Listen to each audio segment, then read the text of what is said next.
Hey everyone, so I've done my base with my Glow Minerals Luxe Foundation and mixed that with my custom cover drops by Cover FX. And now I'm going in with my MAC Pro Sculpting Cream in Coffee Walnut. And to apply this, I'm using the Blank Canvas Cosmetics F40 Contour Brush. This has synthetic bristles, so it works brilliantly with cream products. As it is the winter and I don't have any colour to my skin, I'm going to go very lightly with this. I'm just applying this to the hollows of the cheeks. And then on my pencil brush by Sigma, I'm applying a small amount just down the sides of my nose.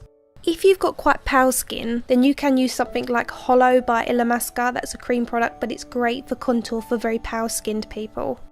So this has defined my nose and cheekbones. Next I'm going to add a little bit of warmth to the skin, and I'm using my Soleil Tan by Chanel. To apply it, I'm using my Mini Kabuki by Neve Cosmetics, and I'm working the Chanel product in around my hairline and just down the sides of my cheekbones.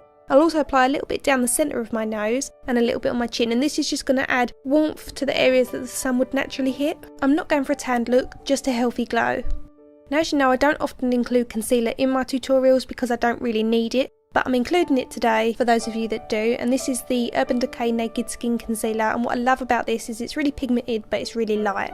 And then using the same sponge, I'm just pressing some translucent powder by M&S over the top of that, and this is going to just soak up any excess oil. I'm also setting the foundation that's on my eyelids, as we're not going to be using any eyeshadow today. And I'm setting the T section of my face, so my forehead, down the centre of my nose and my chin. And then I'm going over the skin with my hands to make sure it's not dusty. Over the areas I've applied the Chanel, I'm going in with my Shiseido bronzer, and I'm applying that to the areas I applied the cream. This will add a little bit of extra warmth, and being as it's a powder, it will also set that cream in place. The brush I'm using here is by Blank Canvas Cosmetics, and it's the F04 Angled Contour Brush.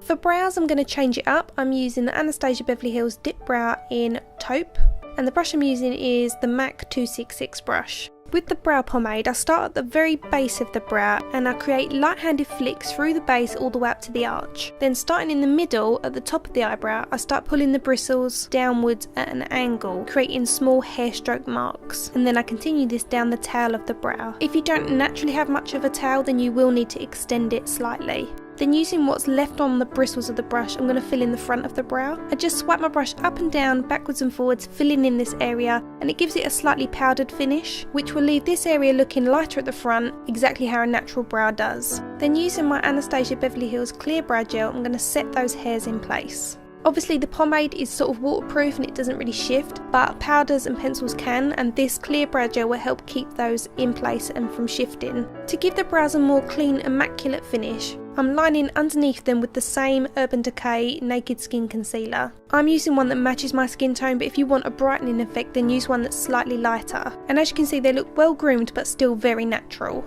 Next, I'm moving on to eyeliner. I'm using my Bobbi Brown gel liner in Ink Black, and to make it waterproof, I'm mixing it with Duraline by Inglot. So looking down into a mirror, so we've got our skin stretched nicely, I'm applying the liner very close to the lash line all the way along from the inner corner to the outer corner of the eye. From the middle of the lid, you want to start thickening that eyeliner and lifting the brush up slightly so we're getting a thicker line on that outer corner. The key when doing this is to take your time, don't rush it. Once you've filled in that outer corner, you want to draw a line from the very outer edge upwards in a straight line, and then come back on yourself from the tip downwards towards the middle of your eye. And this is going to create a wing. Again, take your time when doing this and go back over it as many times as you need to build it up until you've got a nice straight line.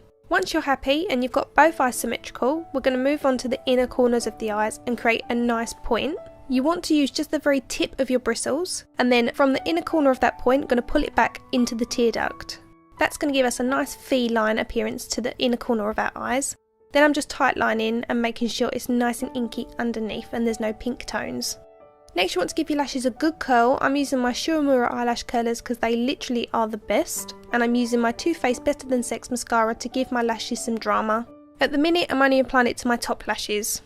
For false lashes, I'm using these Demure lashes in Aubrey, and these are absolutely stunning. When you want to get your lashes right to the root, you want to give them a little wiggle, but if you've not already seen it, you can see my tutorial on how to apply false eyelashes up close. Now I'm applying a coat of this mascara to my bottom lashes. As I don't want the lashes to look clumpy in mascara, I'm applying one coat, and then I'm inserting tiny individual lashes by Peaches and Cream, and this is going to make the bottom lashes look fuller but without looking clumpy. Again, refer back to my eyelash tutorial for a more in-depth explanation. Now for the main part of this look, the lips. I'm using Cherry Lip Liner by MAC. An alternative favourite of mine would be the NARS Matte Velvet Lip Pencil in Mysterious Red. Or if you're on a budget, you can use the Bourjois Velvet Lip Glosses. So they go on like a gloss but set like a matte finish. And 01 is a really beautiful red. So the reason I've chose this is because I love the finish of this pencil, I love the cherry red, and I also love the fact that it is a pencil, it's going to last longer than a lipstick, and these are so super soft, they just glide on brilliantly, and the pigment payoff is phenomenal. So what you need to remember when you're using a red pencil is to sharpen your pencil so you've got a nice edge to work with, you're going to get nice crisp clean lines, but you also want to make sure you get right into those inner corners. If you prefer the matte red lip, stop here. I'm using this glitter glue by Lit Cosmetics and this red glitter by Krylon. I'm applying it to one lip at a time, so I'm starting with the glue on the top lip, and I'm making sure to take that glue to the border and the very inner corners. Then dipping my brush into the cosmetic glitter, I'm pressing that over the top of the glue. Tap the excess off the brush first, otherwise you'll end up with it all down your chin, and then just keep reapplying it until the glue's completely dried and you've got no gaps on your lips. Then you want to do the same with your bottom lip. Apply the glue first right in the corners and at the borders, then go in with your cosmetic glitter and cover your entire bottom lip. Moving on to blush, I'm using Sweet as Cocoa by MAC, and I'm applying that with my Zoeva Luxe Face Focus brush.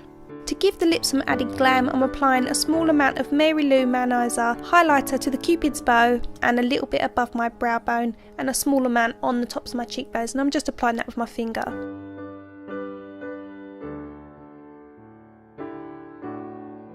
Hey everyone, so I hope you enjoyed my simple festive makeup look with the touch of glam on the lips. You can go for a chunkier glitter if you prefer. This one's a lot more comfortable to wear because it's a super fine cosmetic glitter. If you're going to wear lips like this, then I'd definitely go for the liner first because it's going to be your base. So if any of this wears off, it's more likely to stain your lips as opposed to a lipstick that might wear off. And if you're going out, the best way to get this to be secure for most of the night is to drink for a straw.